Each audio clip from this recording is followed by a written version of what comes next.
Kalau nggak ada, kita lanjut ya, topik yang hari ini adalah teknik uji biologi dan mikrobiologi. Eee, Basically saya share beberapa link video di Oase, kalian bisa tonton kalau kalian mau tahu gimana, beberapa teknik pengujian biologi maupun mikrobiologi. Misalnya salah satu contohnya di bakteri ya, yang kita lakukan step by step-nya seperti apa. Kalian bisa tonton videonya, itu dibuat oleh kakak-kakak kelas, kalian yang kebetulan bekerja di tim saya. Bagi yang bekerja dengan jamur endofit, teknik isolasi itu juga termasuk pekerjaan mikrobiologi, bagaimana mengisolasi jamur endofit, kemudian teknik untuk, pengujian aktivitas terutama antimikroba. Kita bekerja dengan bakteri maupun dengan jamur ya.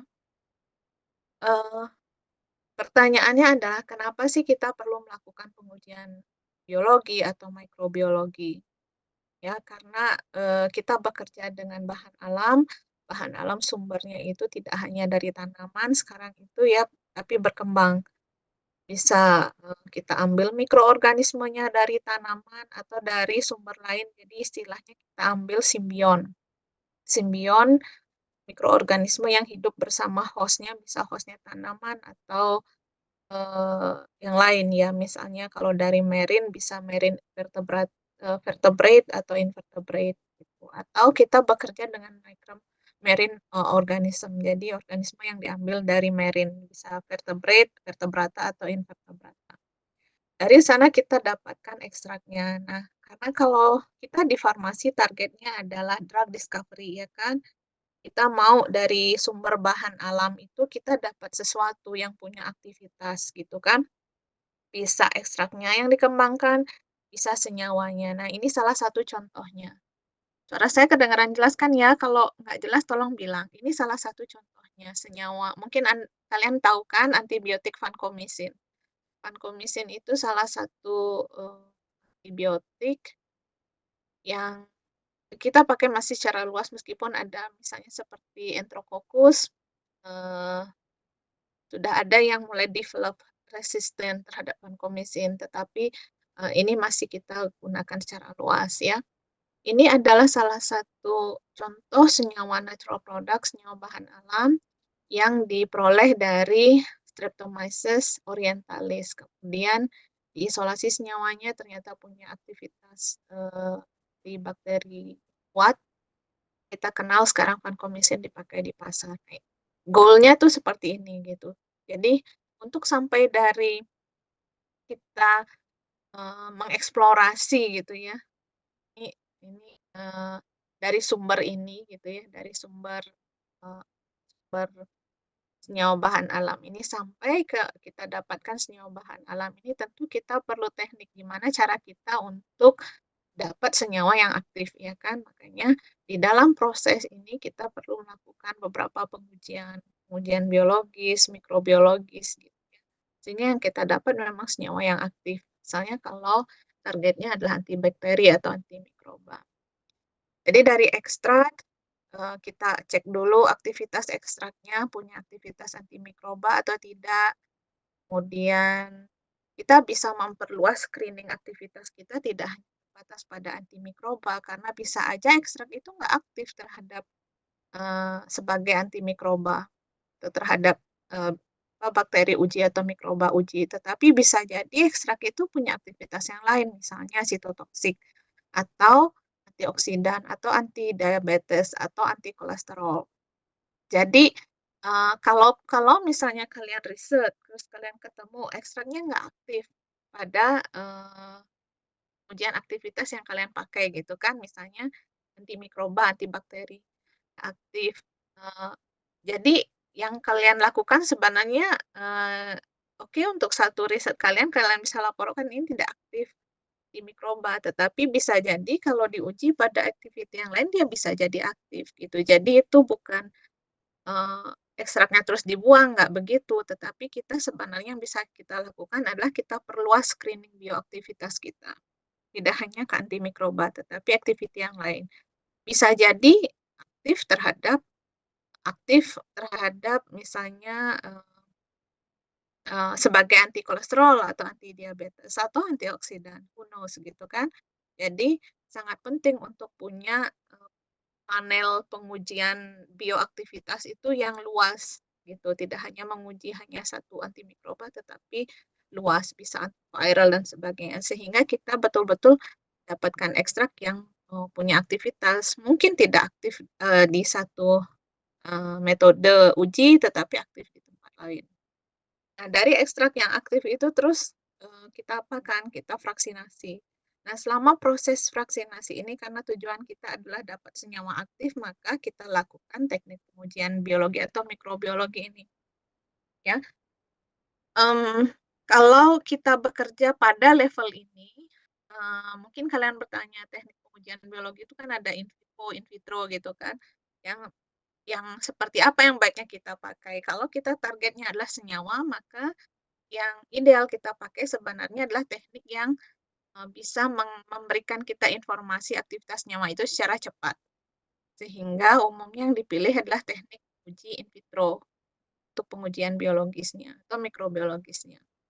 Karena kalau kita pakai in vivo butuh waktu sangat lama gitu. Pertama kalian harus, adaptasi hewan ujinya, kemudian baru melakukan pengujian. Mungkin akan butuh waktu sebulan atau lebih untuk dapatkan hasil pengujiannya dan kalian butuh sampel lebih banyak.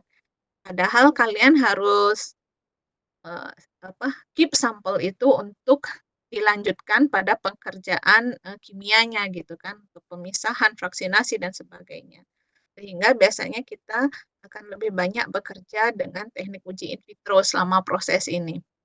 Dari ekstrak, fraksi, kemudian dapat senyawa. Mungkin kalau nanti udah dapat senyawanya, kemudian kalian bisa produksi senyawanya dengan jumlah yang lebih banyak, baru kita perlu uji lagi in vitro, in vivo, kemudian dan parameter lainnya, bila itu senyawa itu sangat potensial untuk dikembangkan. Jadi, pola berpikirnya tuh seperti itu, ya kenapa background-nya seperti itu, kenapa sih teknik pengujian mikrobiologis maupun biologis dalam fitokimia itu penting kita lakukan, terutama kalau kita bergerak dalam topik drug discovery, pengembangan obat dan penemuan obat atau senyawa aktif dari bahan alam. Nah, pengujian berdasarkan sistem biologi seperti tadi saya singgung itu basically ada 2 ya, ada uji in vitro, ada uji in vivo. Uji in vitro itu pengujian kandidat obat di luar tubuh makhluk hidup, misalnya kalau kita pakai kultur bakteri atau kultur sel, misalnya kultur bakteri pada uji antibakteri, kultur jamur pada aktivitas antifungal misalnya, anti jamur, kemudian kita pakai kultur sel misalnya pada uji sitotoksik dan sebagainya, kemudian kita pakai organ terisolasi. Nah, ini semua masuk dalam kategori in vitro. Kemudian, kebalikannya dari in vitro itu adalah in vivo. In vivo itu pengujian kandidat obat dalam sistem hidup, gunakan hewan coba. Tujuannya apa? Untuk melihat bagaimana pengaruh, kandidat obat atau senyawa bioaktif yang kita dapatkan atau ekstrak yang kita dapatkan itu bila diberikan dalam sistem hidup, yang di situ ada pengaruh ADME kan, administration, distribution, apalagi metabolism, excretion, ya kan. Nah, jadi kita lihat efek dari ADME ini terhadap, eee eee, apa, bahan obat yang kita kembangkan. Karena pada uji in vitro efek ADME itu nggak kita lihat, absorpsi, kemudian, distribusi, metabolisme, ekskresi itu kita nggak lihat karena kita memakai sistem ya, mmm, atau teknik yang tidak melibatkan, makhluk hidup di dalamnya, artinya di luar tubuh makhluk hidup gitu. Kita memakai, mmm, bakteri, kalau kita mau uji antibakteri ya bakterinya langsung gitu, jadi kan nggak ada pengaruh. Itu tujuannya uji in vivo. Nah, ada lagi satu uji in silico. Pada dasarnya in silico itu kita dasarnya itu adalah approaching ya, maksudnya pendekatan untuk memprediksi sesuatu. Misalnya, kalian mungkin sering dengar banyak kakak kelas kalian atau baca di pustaka molecular docking senyawa A pada reseptor apa gitu kan. pada dasarnya itu kalian memprediksi kalau struktur senyawanya seperti itu, gimana interaksi dia dengan reseptornya dan sebagainya.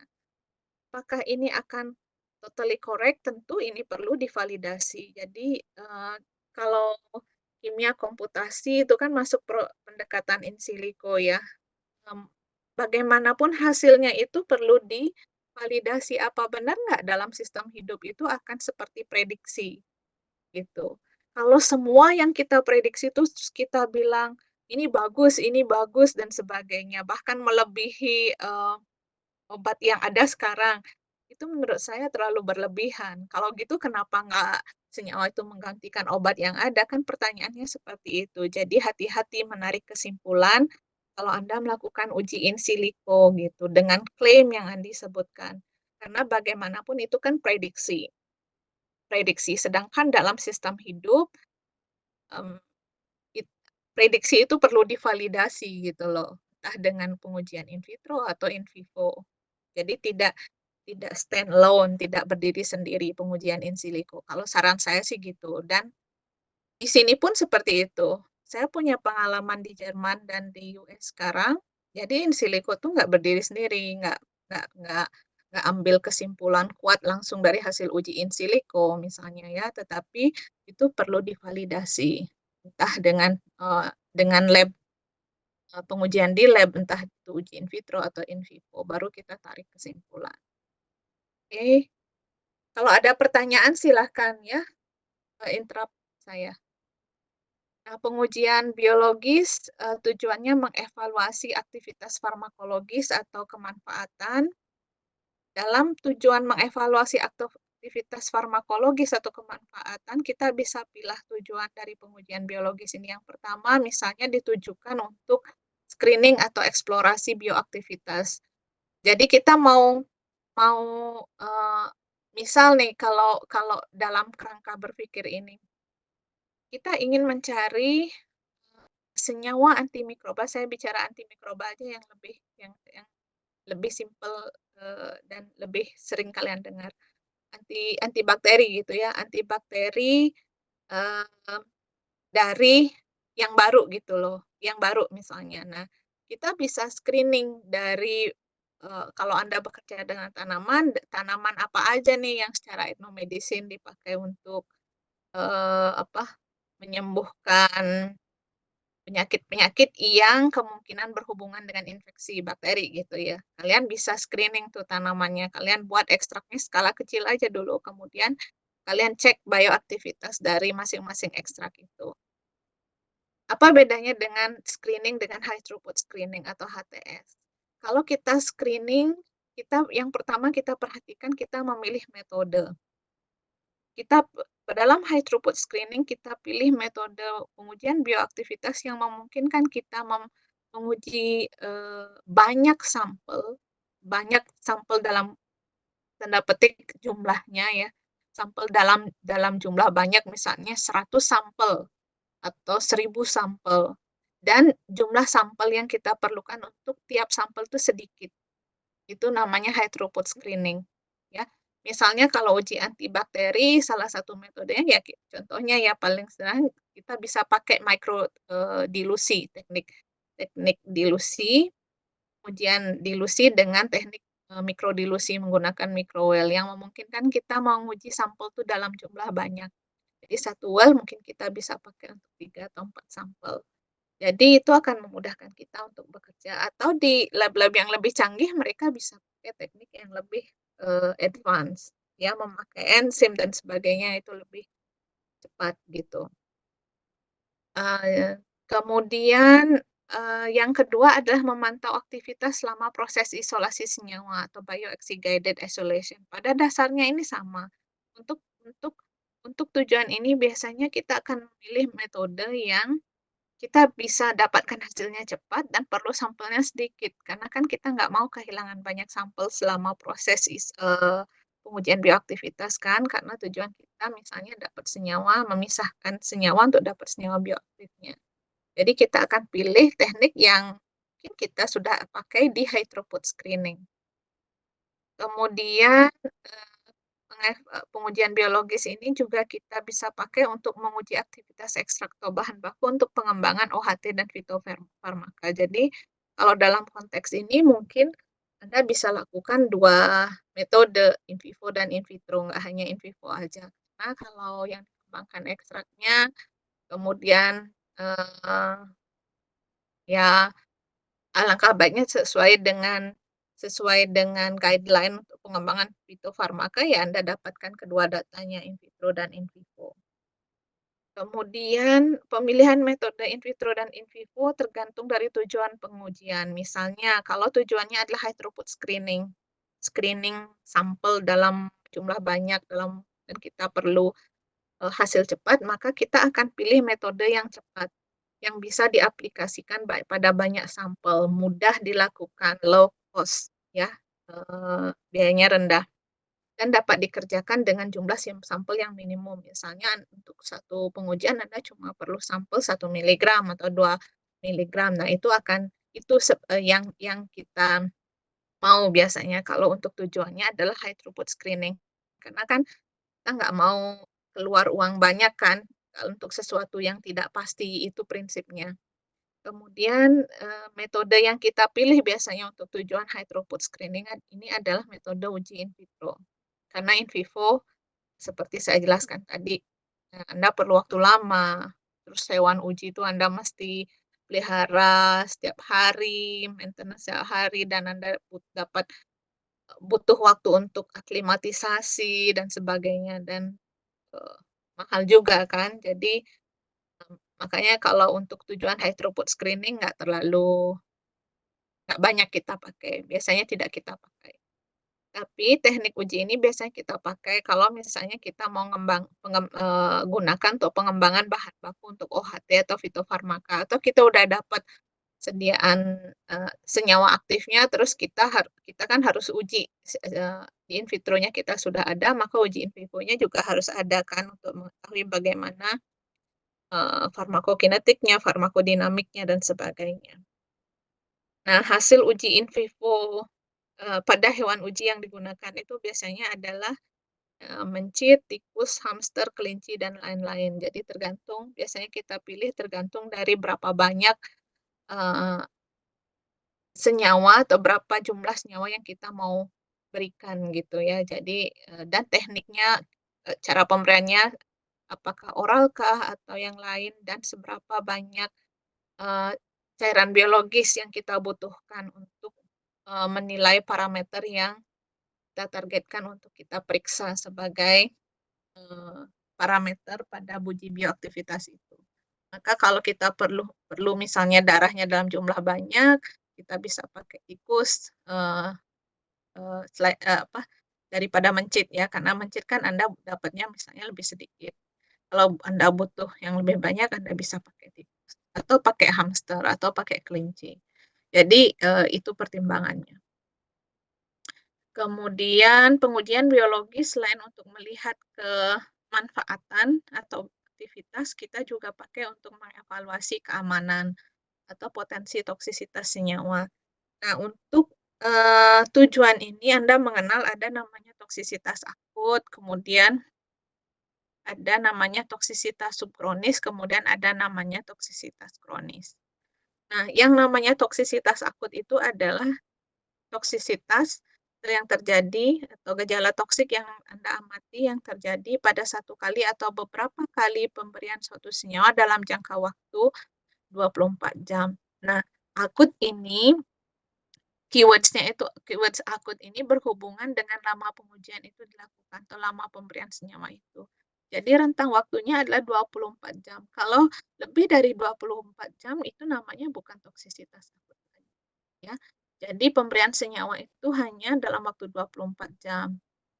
Tapi observasinya, karena kan yang sering terjadi kalau kita kerja dengan makhluk hidup itu adalah, eee terjadi delay dari efek toksiknya, sehingga mungkin hewan ujinya nggak mati dalam 24 jam, tetapi kalau Anda amati besoknya bisa jadi muncul gejala toksiknya. Tidak mati, tetapi misalnya, eee, apa, kehilangan apa, eee, mmm, apa namanya ya, bukan daya gerak, seperti penurunan aktivitas, kemudian penurunan nafsu makan dan sebagainya itu Anda amati sehari sesudahnya, itu bisa jadi, itu bisa kita amati yang seperti itu sampai 7 hari atau 14 hari itu mungkin terjadi karena adanya delayed toxicity response.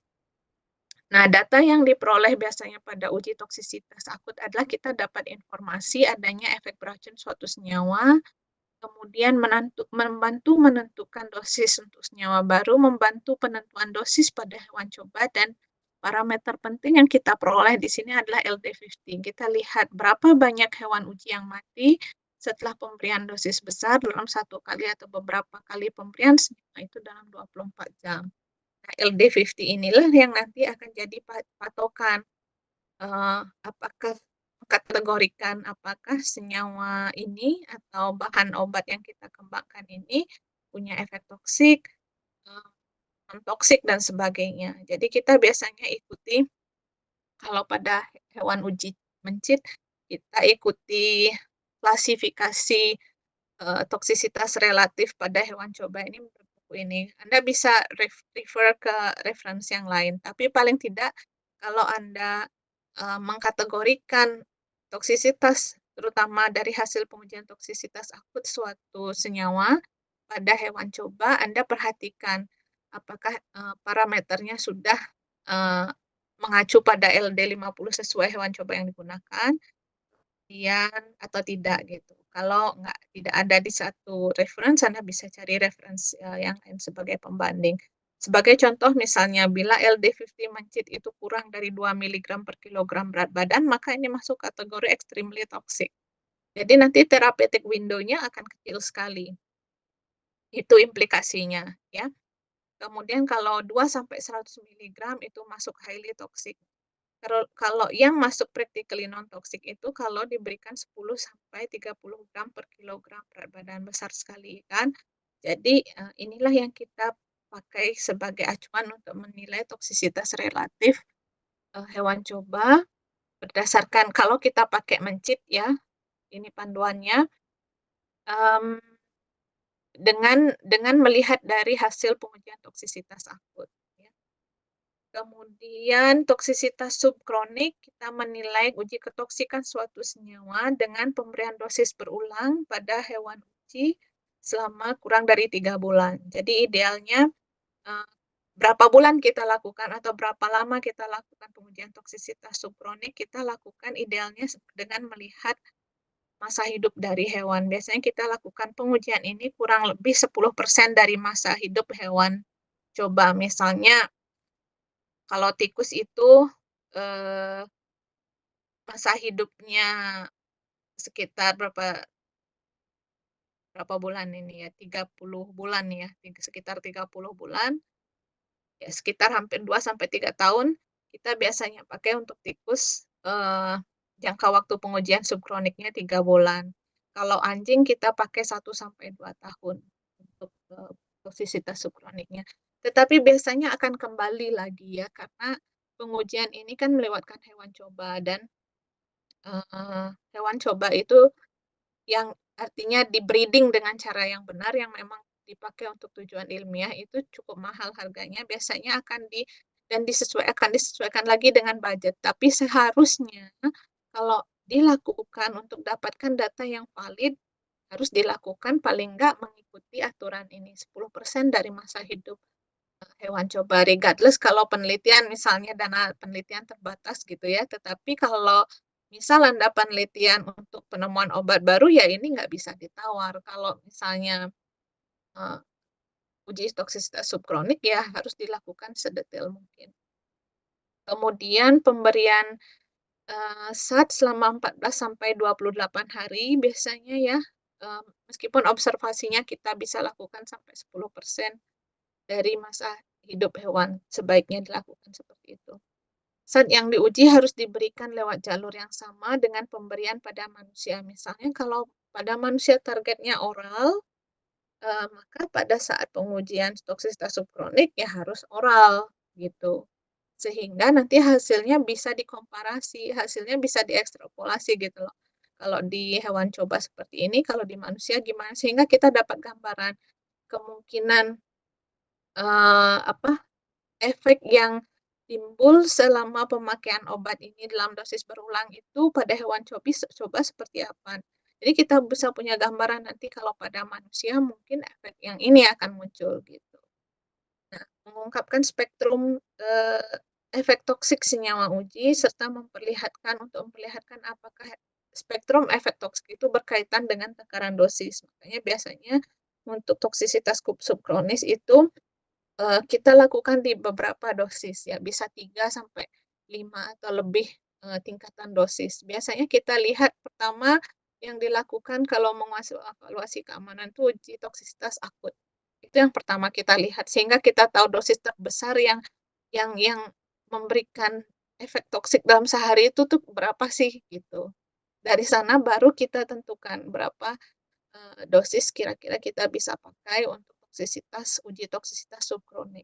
Jadi, urutan berpikirnya seperti itu.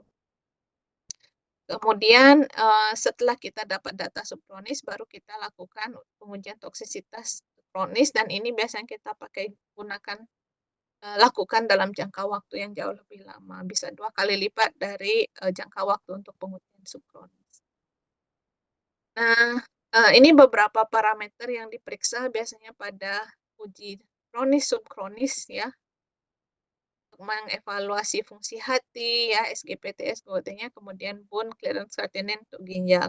Boleh nggak parameter yang lain diamati? Boleh, tergantung dari, eee, bahan yang kita kembangkan itu untuk apa dan potensi efek toksiknya bisa jadi atau metabolismenya kemungkinan seperti apa, apakah dia fast atau gimana metabolisme, sehingga kita punya gambaran, dia akan di metabolisme di mana gitu. Jadi parameternya bisa ditambah sesuai dengan keperluan. Sampai di sini ada pertanyaan?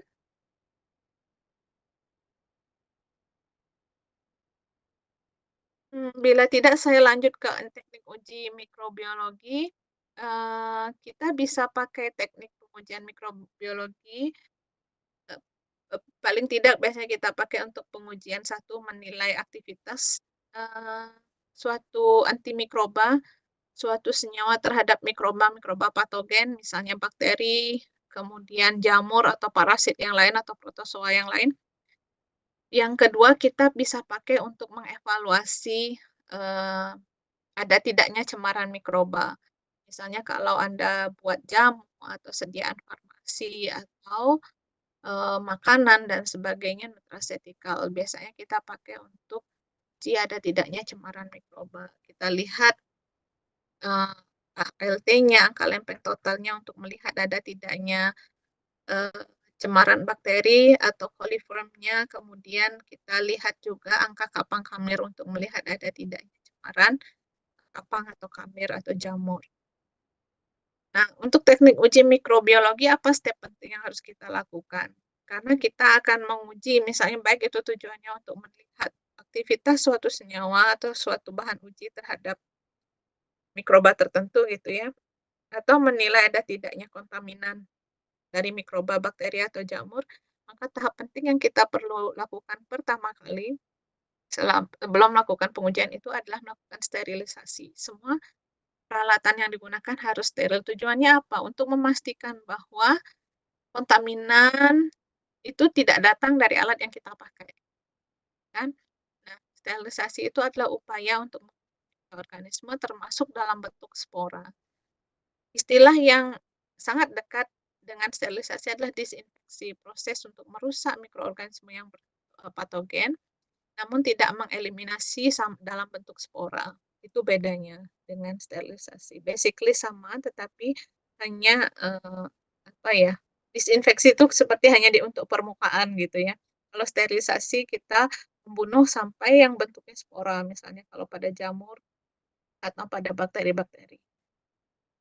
Kemudian teknik yang kita biasa pakai, kita bisa menggunakan, sterilisasi dengan panas. Contohnya kalau kita bisa pakai pemanasan kering atau pemanasan basah. Pemanasan kering misalnya dengan pemijaran. Kalau misalnya, Anda pernah atau Anda tonton videonya deh, yang saya share itu. Itu salah satu yang dipakai itu adalah teknik pemijaran untuk sterilkan ose. Ose itu kayak bentuknya kayak udah udah praktikum mikrobiologi belum? Bentuknya Sudah, itu Ibu. oh sudah kan, udah tahu ose ya. Jadi Anda kan pijarkan tuh osenya sebelum dipakai. Nah itu, cara sterilisasi dengan pemijaran ya, panas kering dengan pemijaran. Kalau yang pembakaran itu nggak dipijarkan sampai kalian lihat, osenya berpijar gitu kan, kayak seperti merah gitu, nggak begitu, tapi hanya dilewatkan. Misalnya kalau kalian pas buka tutup tutup botol gitu kan, kemudian kalian mau ambil dari yang sudah keluar dari autoklaf, kemudian kalian mau ambil sesuatu dalamnya. Nah, kalian kan cuma lewatkan aja kan di atas bunsen, api bunsen.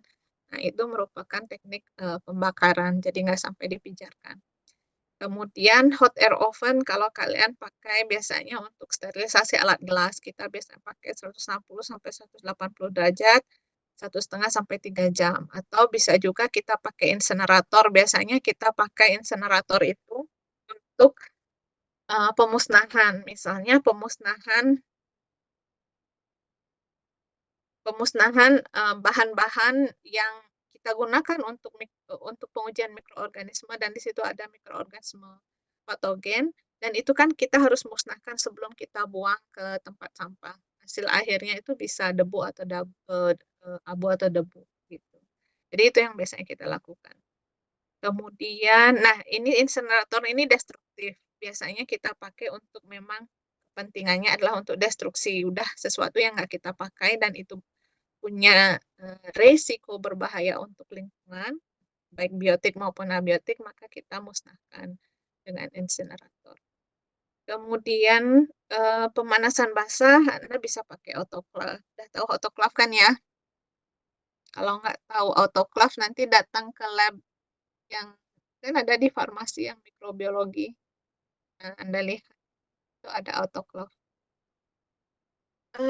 Kemudian dengan radiasi kita bisa pakai sinar gamma, energi tinggi, kita bisa pakai microwave, kemudian biasanya kita pakai untuk radiasi itu untuk sterilkan alat-alat dari plastik. Kemudian tapi sekarang juga karena, agak agak takes time ya, agak butuh waktu juga kalau kita sterilisasi alat dari plastik dengan radiasi. Jadi kadang beberapa alat dari plastik itu ya memang kita misalnya pengujian alat untuk dari plastik untuk pengujian di bakteri misalnya microwell atau petri dish, cawan petri itu, kalau nggak mau ribet ya pakai yang disposable yang sekali pakai, gitu. Anda nggak perlu sterilisasi lagi itu kalau petri dish yang plastik itu, tinggal sekali pakai, kalau udah selesai dipakai nanti tinggal didestruksi kemudian dibuang. Jadi selalu ingat, kalau Anda bekerja mikrobiologi, sebelum Anda membuang apapun ke alam atau ke lingkungan, dan, bahan itu kalian mesti destruksi dulu, gitu. Tujuannya apa? Tujuannya agar tidak mengkontaminasi. Kalian tidak buang sesuatu yang berbahaya ke lingkungan. Kemudian, sterilisasi dengan bahan kimia, kita bisa pakai uap formaldehyde, kemudian hydrogen peroxide, kemudian glutaraldehyde. Kemudian kita juga bisa pakai teknik filtrasi dengan membran filter ya, diameter tertentu ya, pore diameternya tertentu, ukuran membrannya tertentu, 0,45 atau lebih kecil. Kemudian untuk desinfeksi, disinfeksi kita biasanya lakukan untuk semua peralatan yang digunakan harus steril. Jadi kita disinfeksi dulu. Disinfeksi itu proses untuk merusak mikroorganisme yang patogen namun tidak mengeliminasi sampai bentuk spora. Tekniknya bisa dengan metode fisika, kimia ya.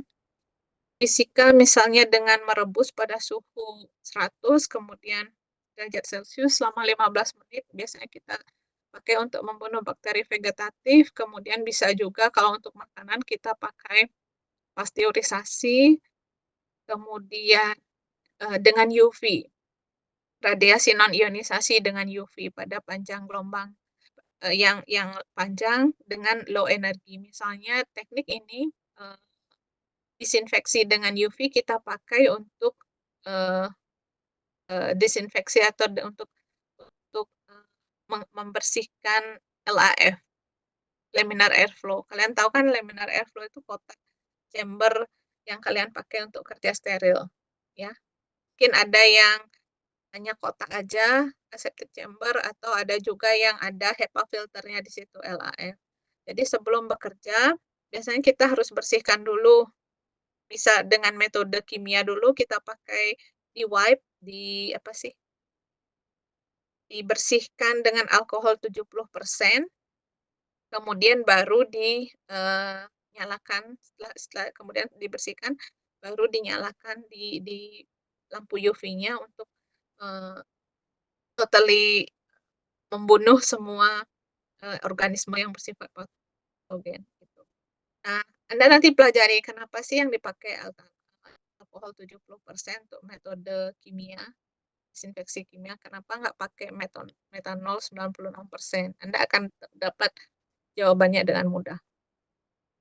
Kemudian aldehyde, kita biasanya pakai glutaraldehyde atau, formaldehyde. Kemudian kita juga pakai halogen yang bahan-bahan yang halogenetic base, misalnya ada klorinnya kah di situ atau iodin. Misalnya yang kita pakai salah satunya povidone iodine. Tapi di lab, kita biasanya jarang kita pakai ini, kita lebih cuma pakai untuk metode kimia, alkohol 70%, kemudian kalau untuk LAF setelah itu lampu UV, cuma itu, cukup. Kemudian, metode yang lain lagi bisa menggunakan logam berat, tapi sebenarnya perak nitrat 1% biasanya dipakai.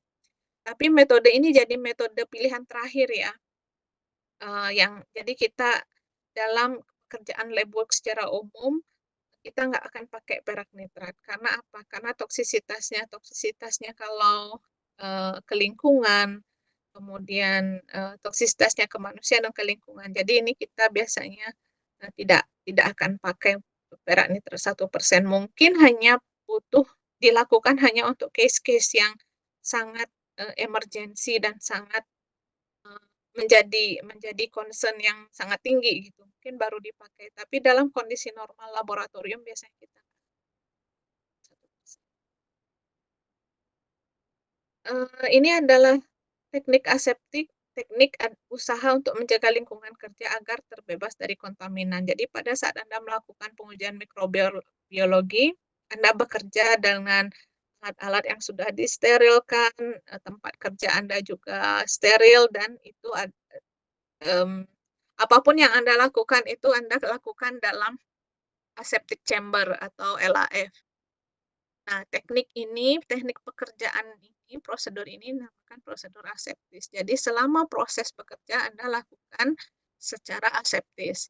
Pertama misalnya kalau apa, bahan-bahan yang udah Anda sterilkan atau alat-alat yang udah gelas yang udah Anda sterilkan, Anda harus masukkan ke LAF. Nah, sebelum masukkan itu Anda mesti semprot dulu, mungkin seperti Anda melakukan praktikum mikrobiologi sebelumnya. Nah, kemudian salah satu contoh yang ditampilkan sini adalah saat membuat media. Jadi medianya yang di Erlenmeyer ini dimasukkan dulu, disemprot dengan alkohol 70%, baru dimasukkan ke chamber tempat kerja, chamber aseptis. Kemudian ini barang-barang yang di autoclave mungkin disterilisasi dengan autoclave juga dimasukkan satu persatu. Kemudian, bagian lain dari teknik aseptis ini adalah misalnya saat Anda membuka sesuatu ya, Anda punya media sini kan, media ini ada tutupnya. Saat Anda membuka, Anda, apa, ini kan teknik pembakarannya, jadi Anda lewatkan di atas, lampu Bunsen, mulut dari Erlenmeyer ini, gitu. Kemudian baru dituang ke cawan Petri ini. Kemudian baru diratakan, digoyangkan sedikit ya, agar, agar yang Anda tuang itu, media yang Anda tuang itu, merata di semua bagian plate-nya, gitu. Jadi ini tekniknya, contohnya untuk membuat media. Kemudian, kalau kita misal melakukan pengujian mikrobiologi, gimana cara kita menumbuhkan, bakteri atau jamur itu? Ada beberapa tekniknya, menggoreskan pada media yang sudah dibuat. Media yang dibuat ini tadi kan, ini kan masih bentuknya cair, nanti Anda diamkan mungkin 10, 15 menit dia akan jadi media padat. Kemudian kalau Anda mau tumbuhkan bakteri, Anda bisa ambil sedikit pakai ose kan, kemudian Anda bisa buat goresan, bisa goresan T seperti ini, goresan kuadran seperti ini, jadi nggak Anda gambar pecah seperti ini, jadi potong jadi 4 agarnya tidak, tetapi Anda imajinasikan aja nih, ada kanan, kiri, atas, bawah gitu kan. Jadi itu di imajinasi Anda aja tuh kayak ada 4 kuadran gitu. Kemudian, eee, apa, koloni bakterinya atau jamurnya itu digoreskan di masing-masing kuadran. Kemudian ada juga teknik goresan radial seperti ini, kemudian ada sinambung. Kalian bisa pilih salah satu dari teknik ini, nggak masalah, tidak harus misalnya yang D, tidak harus yang B dan sebagainya. Tetapi kalau biasanya kalau kita bekerja dengan jamur untuk memudahkan atau bakteri, untuk memudahkan kita melihat kemungkinan ada kontaminasi atau enggak selama kita mengkultur jamur atau bakteri itu, kalau saya lebih sarankan yang teknik nomor D. Jadi kita lebih mudah mengamati bila ada kontaminasi gitu. Oke. Tapi Anda bisa juga pilih yang lain, itu reference masing-masing. Nah, ini contoh uji aktivitas antibakteri in vitro ya. Kita pakai microwell seperti ini bentuknya, jumlah total microwell-nya kalau Anda hitungnya ada 96. Ada 12 baris horizontal, 8 baris, vertikal. Nah, jadi nanti kita akan menguji ekstraknya untuk pengujian itu disarankan sebenarnya triplicate, ya. Jadi, ada tiga diulang berarti total total pengujiannya adalah 3 kali, gitu. Jadi seperti ini, baris 1, 2, 3 ini adalah yang sampel satu, ketiganya sampel satu, tapi ini pengulangan 1, 2, dan 3 seperti itu contohnya. Oke, saya tidak terlalu detail jelaskan uji antibakteri, Anda bisa lihat di videonya ya, yang saya share di Wasa, Anda bisa lihat bagaimana kita melakukannya dengan lebih detail. Di sana saya kira itu akan lebih lengkap, Anda bisa sekalian lihat videonya dan penjelasan. Nah, nanti kita akan dapat hasil kalau misalnya dengan teknik yang ini, namanya ini mikrodilusi, kita akan dapat hasil seperti ini. Anda akan dapat nilai KHM-nya, Anda dapat nilai KBM-nya. KHM itu artinya konsentrasi hambat minimum. Kalau ada bakteri tumbuh, biasanya bakteri itu akan menyebabkan media itu keruh. Kalau medianya bening berarti bakterinya nggak tumbuh. Yang artinya senyawa uji Anda atau bahan uji Anda tuh mampu menghambat bakterinya. Jadi konsentrasi pertama yang, memberikan zona bening itu adalah nilai KHM. Jadi begitu cara kita menghitung nilai KHM pada uji aktivitas antibakteri dengan mikrodilusi. Paham ya? Misalnya, ekstrak dengan konsentrasi tertinggi ada di sini, yang kursor saya. Misal nih kita uji dalam, 8 rentang konsentrasi, 1, 2, 3, 4, 5, 6, 7, 8 gitu ya, misalnya ini sampai sini. Nah, kalau yang pertama ini adalah ekstrak, Anda berikan ekstrak, di sini ada bakteri uji, kemudian ada ekstrak dengan konsentrasi terbesar, misalnya 1000 ppm. Di nomor 2, di baris nomor 2 ini, sorry bukan baris, lajur nomor 2 ini, berarti kondisinya, konsentrasinya separuhnya dari yang pertama, karena kita lakukan two-fold dilution, jadi, pengencerannya 2 kali. Jadi 2 kali lebih rendah, ini 500, ini 250, ini 125. Kalau tanda tanda kuning ini menunjukkan bahwa di konsentrasi inilah teramati zona beningnya, karena setelahnya Anda lihat kan ini keruh, kayak ada putih-putih gitu. Nanti bakteri masih tumbuh, ya kan. Tapi di sini, di lajur yang ditandai tanda panah kuning ini udah bening. Nah, inilah yang kita sebut dengan nilai KHM-nya, ya. Berarti konsentrasinya adalah 125 ppm. Beginilah cara kita menentukan nilai KHM pada uji antibakteri dengan teknik mikrodilusi. Oke. Nah, kalau untuk, contoh teknik uji mikrobiologi yang lain misalnya kita terapkan di isolasi mikroorganisme dari tanaman atau simbion misalnya, nggak hanya dari tanaman, dari sumber yang lain juga bisa. Jadi isolasi mikroorganisme bisa dari mana aja, dari tanaman kah, atau dari misalnya kalau Anda kerja mikrobiologi klinik kan, bisa dari sampel darah manusia dan sebagainya, atau sampel sampel biologis ya, urin dan lain-lain, itu bisa. Nah, saya ambil salah satu contoh yang kalau kita kerja dengan tanaman misalnya. Jadi dari tanaman itu, kalau kita mau isolasi mikroorganismenya, kita nggak perlu bawa tanamannya banyak ke lab. Kita cukup cukup bawa satu daunnya, terus kita bawa ke lab, kita sterilisasi dia dengan alkohol 70%, kita potong sekecil ini kan, kecil-kecil begini, kira-kira setengah kali setengah senti, kita tanam. Kemudian di media, ini media, dalam cawan petri ya, kemudian kita akan lihat setelah beberapa hari ada jamur yang tumbuh dari masing-masing, eee, inokulat atau daun tanaman yang kita tanam di sini. Nah, ini kita purifikasi, kita ambil satu-satu, yang ini misalnya kita ambil, pindahkan ke media yang baru. Kemudian mana lagi yang morfologinya berbeda, ini misalnya, atau ini, kita pindahkan ke masing-masing ke media yang baru. Sehingga pada akhirnya kita akan dapat, eee, jamur yang jumlahnya 8 biji ini, 8 jamur ini, yang punya morfologi beda-beda. Jadi gambarannya seperti itu, saat kita bekerja dengan, jamur misalnya, mengisolasi mikroorganisme dari jamur.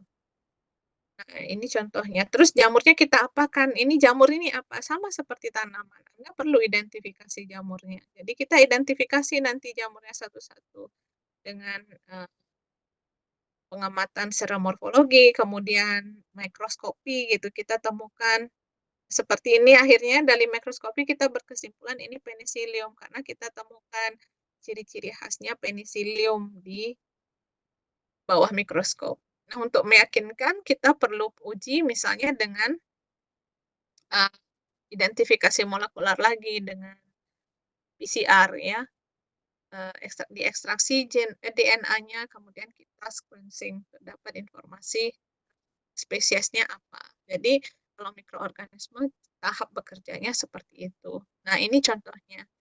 Ini kalau jamurnya kita tanam di media biasa gitu ya, media agar, ini kalau kita tanam, kalian tahu kan kayak kalau, pakai kalian buat tape dan sebagainya itu kan sebenarnya juga pekerjaan mikrobiologis kan. Nah, ini sama aja seperti itu, hanya saja kita lakukan semuanya steril untuk mencegah kontaminasi gitu kan.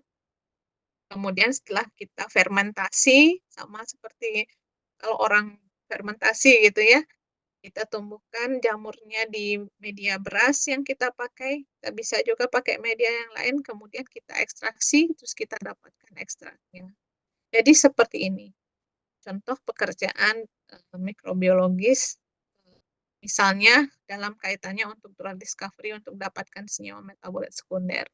Tidak hanya dari tanaman, tetapi dari mikroorganisme yang kita isolasi dari tanaman. Karena Anda tahu kan kita eksplorasi tanaman itu ada batasnya, karena kecepatan tumbuh dengan tanaman itu dengan kecepatan kita mengeksplorasinya, itu bisa jadi nggak sejalan, gitu. Sehingga, banyak banyak sekarang peneliti berkembang itu kita nggak eksploitasi tanamannya, tetapi kita ambil mikroorganismenya sehingga untuk obat-obat atau senyawa-senyawa tertentu kita bisa produksi di lab tanpa kita tergantung pada tanamannya di alam, karena itu kan juga kita merusak tanamannya sendiri kalau kita eksplorasinya terlalu radikal ya. Oke, jadi itu dari saya, ada pertanyaan sampai di sini? Ada pertanyaan?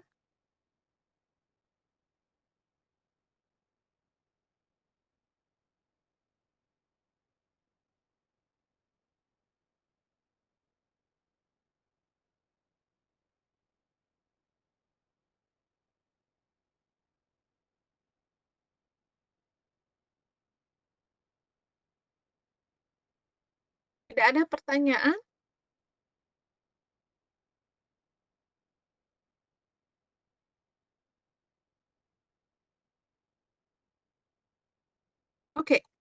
Oke, kalau tidak ada pertanyaan, saya akhiri untuk kuliah hari ini. Silakan kalian pakai waktu yang tersisa untuk kalian tonton videonya atau, eee, yang lain ya. Saya siapkan beberapa video yang dibuat oleh kakak kelas Anda di Oase.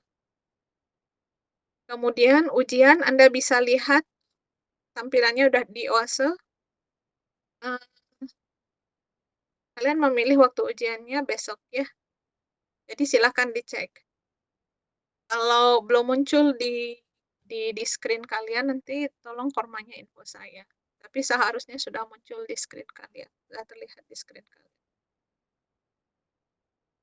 Oke, saya akhiri untuk kuliah hari ini. Selamat pagi semuanya. Terima kasih, Ibu. Makasih.